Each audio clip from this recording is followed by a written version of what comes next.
ఈరోజు కొన్ని సందర్భాల్లో సాక్షి పేపర్ అని ఒక పేపర్ పెట్టుకొని దానికి ఒక క్రెడిబిలిటీ లేకుండా అది సాక్షి న్యూస్ పేపరా లేకపోతే ఒక సాక్షి టిష్యూ పేపరా అన్నట్లుగా సాక్షి పేపర్లో రాసినవన్నీ కూడా అబద్ధాలే, సాక్షి పేపర్లో రాసిన కథనాలన్నీ కూడా అబద్ధపు కథనాలే అన్న విధంగా ఈరోజు సాక్షి పేపర్లో చాలా కథనాలు వస్తున్నాయి. నేనేమంటానంటే ఎవరు పేపర్లలో నడుపుకోవచ్చు, ఎవరు టీవీలో నడుపుకోవచ్చు, కానీ క్రెడిబిలిటీ అన్నది ఒకటి ఉంటుంది, ప్రజల తాలూకా సెంటిమెంట్ ఒకటి ఉంటుంది.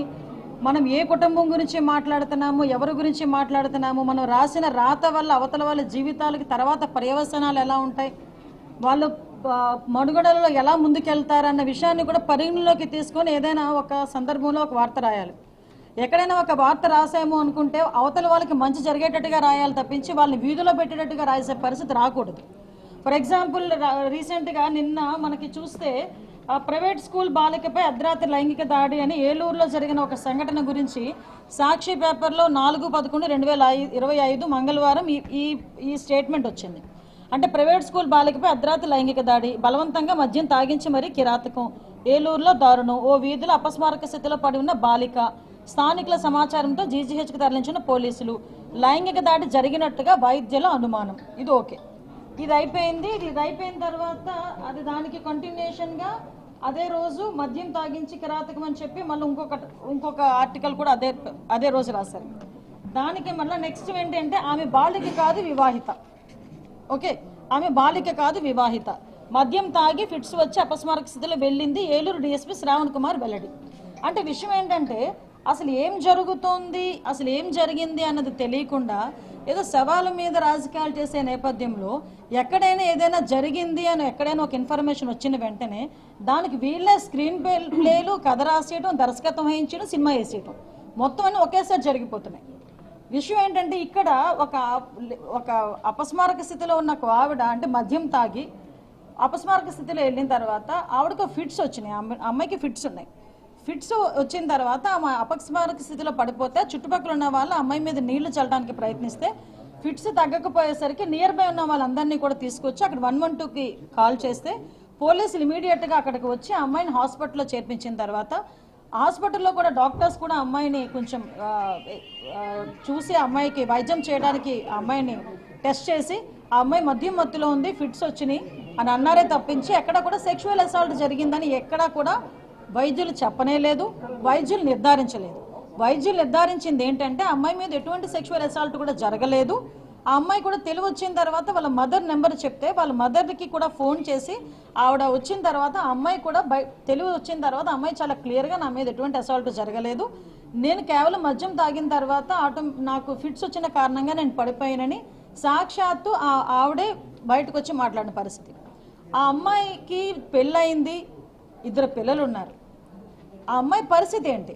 ఈరోజు ఆ అమ్మాయి ఒంటి మీద ఏదో ఒక స్కూల్ డ్రెస్ కనిపించింది కదా అని వెంటనే మీరు దానికి డిసైడ్ అయిపోతారా? ఏదో పాత సామెత చెప్పినట్టు ఉంటుంది, వీళ్ళతో పరిస్థితి ఎలా ఉందంటే పాత ఏదో సామెత చెప్తున్నట్టు ఉంటుంది అనమాట. ఆ అమ్మాయి స్కూల్ డ్రెస్ ఏదంటే సంబంధించిన ఏదో చుడిదార్ వేసుకుంటే ఇంకా ఒక ప్రైవేట్ స్కూల్ బాలిక అంటే వీళ్ళు రాసే రాతలు కూడా ఎలా ఉంటున్నాయంటే సభ్య సమాజం తలదించుకోవాలి. ఒక వివాహిత తనకున్న కుటుంబ సమస్యల కారణంగానో తనకున్న వ్యక్తిగత అలవాట్ల కారణంగానో ఒక మద్యం షాపుకి వెళ్ళి కొనుక్కొని ఆఖరికి మా పరిస్థితి ఏమైందంటే అది కూడా ప్రజలకు మేము చెప్పుకోవాలి ఈరోజు. అంటే ఎక్కడో అమ్మాయి బాలిక మద్యం పట్టించేసి ఆ అమ్మాయిని రేప్ చేసేసారు, లైంగిక దాడి చేశారు అని చెప్పి మీ నోటికి వచ్చినట్టు మాట్లాడుతూ ఉంటే ఆ సీసీ ఫుటేజ్ చూస్తే ఆ అమ్మాయి ఆవిడే సాక్షాత్తు మద్యం దుకాణానికి వెళ్ళి తీసుకొని వచ్చింది, కొనుక్కొని తెచ్చుకుంది. ఇంకొక దగ్గర ఒకటి రాశాడు కల్తీ మద్యం తాగి, వీడు చూసాడు బ్రాండ్ వేసాడా, కల్తీ మద్యం తాగి అని ఒకతను అంటాడు, బయటకు వచ్చి లైంగిక దాడి జరిగిందని ఒకరు మాట్లాడతారు సాక్షి పేపర్లో, సాక్షి టీవీలో. దానికి తగదు ఆ నెక్స్ట్ డే ఈరోజు వచ్చింది ఆమె బాలిక కాదు వివాహిత అని చెప్పి ఒక మళ్ళా వేశారు. అది అయిపోయిన తర్వాత మళ్ళీ 11 గంటలకి వాళ్ళ YSRCP Congress party official Twitter నుంచి ఈ ట్వీట్ మళ్ళీ సేమ్ యాజ్ ఇట్ ఈస్. ఏలూరులో విద్యార్థినిపై సామూహిక అత్యాచారం, మద్యం తాగించి లైంగిక దాడికి పాల్పడినట్లు నిర్ధారించిన వైద్యులు, అపస్మారక స్థితిలో వెళ్లిపోయిన బాలిక ప్రస్తుతం జీజీహెచ్లో చికిత్స, ఘటన జరిగిన ప్రదేశానికి కోతవేటు దూరంలో మద్య దుకాణం, ఎంతసేపు లిక్కర్ డబ్బులేనా అని చెప్పి మాకు తిరిగి ట్యాగ్ చేస్తూ ఒక ట్వీట్. అంటే ఏం చేద్దాం అనుకుంటున్నారు సొసైటీ? జస్ట్ ఒకసారి అండి, నేను ఇంకా మాట్లాడలేదు. ఇది కంటిన్యూగా ఇది పరిస్థితి ఎలా ఉంటుందంటే, ఇలాంటి సిచ్యువేషన్స్ని క్రియేట్ చేసి ప్రజలను భయాందోళనకి గురి చేసి ఒక కన్ఫ్యూజన్ స్టేజ్లోకి తీసుకెళ్లే పరిస్థితి కనిపిస్తూ ఉంది. ఇది ఒక్క ఇన్సిడెంటే కాదండి, చాలా ఇన్సిడెంట్. మొన్న కర్నూలు ఇన్సిడెంట్ జరిగింది. నిజంగా 19 మంది ప్రాణాలు కోల్పోయి, నిజంగా ప్రాణాలు కూడా ఎలా కోల్పోయారంటే, ఏ వ్యక్తికి పగోడికి కూడా అలాంటి పరిస్థితి రాకూడదు అని ఎలాంటి వాడైనా దండం పెట్టుకునే పరిస్థితి.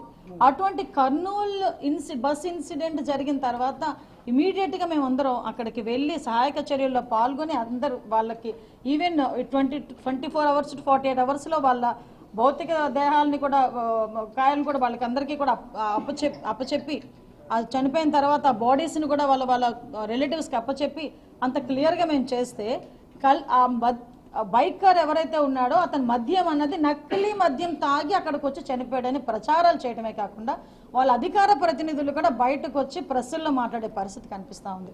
ఇవన్నీ పక్కన పెట్టుకుంటే రీసెంట్గా మీ అందరికీ తెలుసు, ఎర్రవారిపాలెం మండలంలో ఒక బాలిక మీద అత్యాచారం జరగకపోయినా అత్యాచారం జరిగిందని చెప్పేసి వాళ్ళు రాసే సందర్భం.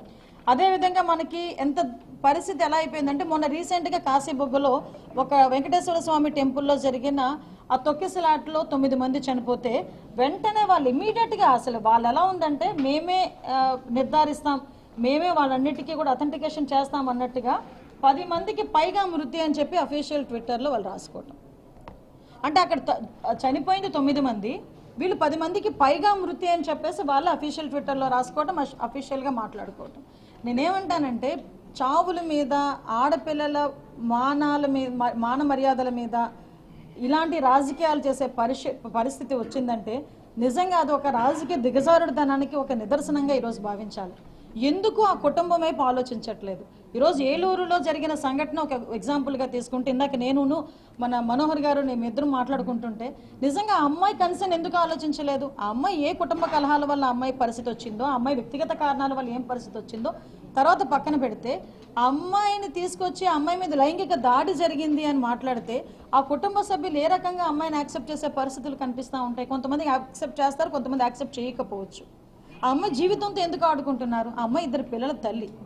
నీకు ఏదైనా నిర్ధారించుకున్న తర్వాత ఒక విషయం మాట్లాడితే దానికి కూడా మేము కూడా ప్రయారిటైజ్ తీసుకొని దాన్ని ఇమీడియట్గా ఏం చేయాలన్న దాని మీద మేము కూడా వెళ్తాం. మేము చాలా సందర్భాల్లో చెప్పాం, సద్విమర్శలు చేయండి, మంచి విమర్శలు చేయండి. ఆ రోజు నారాసుర రక్త చరిత్ర అన్న దగ్గర నుంచి మొదలు పెట్టుకుంటే పింక్ డైమండ్ అన్నారు, నారాసుర రక్త చరిత్ర అన్నారు, ఇంతమందిని చంపేస్తున్నారు, అంతమందిని చంపేస్తున్నారని మాట్లాడుతున్నారు. ఆఖరి కందుకూరు విషయాన్ని కూడా ఆర్థిక లావాదేవీల వల్ల జరిగిన ఇన్సిడెంట్ని కూడా కులాల మధ్య చుచ్చురాపడానికి ట్రై చేశారు. అంటే పరిస్థితి ఎలా ఉందంటే, వైఎస్ఆర్సీపీ వాళ్ళ పరిస్థితి, జగన్మోహన్ రెడ్డి పరిస్థితి, సాక్షి పరిస్థితి, ఎక్కడైనా ఏదైనా ఇన్సిడెంట్ జరుగుతుందా లేదా అని ఏదో గోతికాడ నక్క కూర్చునేటట్టుగా కూర్చుంటున్నారు. ఇలా ఏదైనా జరిగింది అన్న వెంటనే దానికి ఏదో అంటారు కదా, అన్ని యాడ్ ఆన్ చేసి వాళ్ళ ప్రెస్లో ముందు వదులుకుంటున్నారు. అంటే ఈ పరిస్థితి ఏంటంటే, ప్రజల్ని మభ్యపెట్టే పరిస్థితి వస్తే ఇమీడియట్గా దాని మీద కూడా మేము ఆల్రెడీ మొన్న కర్నూలు ఇన్సిడెంట్ మీద కూడా పోలీస్ కేసు మేము పెట్టాం. ఆఖరికి ఈ ఏదైతే ఏలూరు ఇన్సిడెంట్ మీద కూడా ఇమీడియట్గా దాని మీద పోలీస్ ఎంక్వైరీ వేసి ఎవరైతే ఇలాంటి రాతలు రాస్తున్నారో వాళ్ళందరికీ కూడా నోటీసులు పంపించి వాళ్ళ మీద శాఖాపరమైన చర్యలు తీసుకునడానికి మేము సిద్ధంగా ఉన్నామని మళ్ళీ తెలియజేస్తూ, ఇటువంటి సోషల్ మీడియా వేదికగా జరిగే ఇటువంటి కుట్రలు కుతంత్రాలకి కూడా ప్రజలను నమ్మొద్దు. సాక్షి పేపర్లో జరుగుతున్న ఇటువంటి ఏదైతే ఇవన్నీ వేస్తున్నారు, కథనాలని కూడా ప్రచురిస్తున్నారో ఈ ప్రచారాలు నమ్మొద్దు అని చెప్పి ప్రజలను కూడా విన్నవిస్తూ సెలవు తీసుకుంటాం. ఎగ్జాక్ట్గా తీసుకుంటామండి. చాలా ఇష్యూస్ ఉన్నాయి మా దగ్గర, లాట్స్ ఆఫ్ ఇష్యూస్ ఉన్నాయి. అవన్నింటినీ కూడా క్రానలాజికల్గా తీసుకుని వాటి మీద కూడా మేము చర్యలు తీసుకుంటాం. చాలా 1 మినిట్ అండి, నేను తర్వాత అన్న పాయింట్కి చాలా ఇన్సెన్సిటివ్గా ప్రైవేట్ వ్యక్తులను అట్లా టార్గెట్ చేసి వాళ్ళ ఆర్టికల్స్ కోసం రాయడం అనేది చాలా పొరపాటు కదా. దాని గురించి మేము డిస్కస్ చేసుకున్నాం, కఠినంగా యాక్షన్స్ తీసుకున్నాం దానిపైన. డెఫినెట్గా ఆల్రెడీ తెప్పించుకున్నాం కదండి. పేపర్లో వచ్చిన తర్వాతే కాదండి, మాకు అంతకుముందే మాకు రిపోర్ట్ వచ్చింది. ఇన్సిడెంట్ జరిగిన వెంటనే మాకు రిపోర్ట్ వస్తుంది. రిపోర్ట్ వచ్చిన వెంటనే అది ఎందుకు జరిగింది, ఎలా జరిగింది, కాజ్ ఆఫ్ ఇన్సిడెంట్ ఏంటి, దానికి మేము తీసుకున్న చర్యలు ఏంటి అన్నది మాకు బ్రీఫ్ నోట్ పంపిస్తారు. ఆ రోజే చూసాం ఇది ఇన్సిడెంట్ ఇలా అయిందని. నెక్స్ట్ డే చూసేసరికి పేపర్లో బ్యానర్ వేయటం. కొన్ని అయిపోయిన తర్వాత ఈరోజు ఇంత జరిగింది కదా అని ఆలోచించుకుంటే ఈ రోజైనా నేను ఎందుకు బయటకు వచ్చే చెప్పాలి అనుకున్నా చెప్తున్నా. ఈరోజు మన అఫీషియల్ ట్విట్టర్లో వాళ్ళ పేపర్లోనే వివాహిత అని రాస్తారు. ఆ తర్వాత 11 గంటల టైంలో అఫీషియల్ ట్విట్టర్లో తీసుకొచ్చి మళ్ళీ బాలికని రాస్తారు. లైంగిక దాడి జరిగింది అని చెప్పేసి వీళ్ళు నిర్ధారించినట్టు ఏ వైద్యుడు ఇచ్చాడో సర్టిఫికెట్ చూపించమనండి. ఎందుకంటే ఆడపిల్లల జీవితాలతో ఆడుకుంటారు? ఎలాంటి వాళ్ళని ఆడపిల్లలే కదా, మన ఇంట్లో కూడా ఆడపిల్లలు ఉన్నారు కదా, ఎందుకు దేనికి ఆడపిల్లల జీవితాలతో ఆటలాడుకోవడం? మైనర్ బాలిక మీద అత్యాచారం జరిగింది అంటారు, అక్కడ ఏం జరిగిందో కూడా మనకు తెలియదు, వీళ్ళు నిర్ధారించుకోరు. మేము వెళ్ళి మళ్ళీ నిర్ధారించుకొని మాట్లాడుకునే పరిస్థితి. దయచేసి ఇలాంటి కల్చర్ మారాలని నేను కోరుకుంటూ ఈ విషయాన్ని మీ అందరికీ కూడా తెలియజెప్తున్నాను. చరిత్ర సృష్టించినోడు ఇప్పుడు ఆ చరిత్రని తిరగరాయబోతున్నాడు. అబద్ధాల గోడల్ని బద్దలు కొట్టి నిజాలను రాగా మీ ముందుంచబోతున్నాడు. నిజమైన వార్తల కోసం వెంటనే డౌన్లోడ్ చేసుకోండి రా యాప్ని.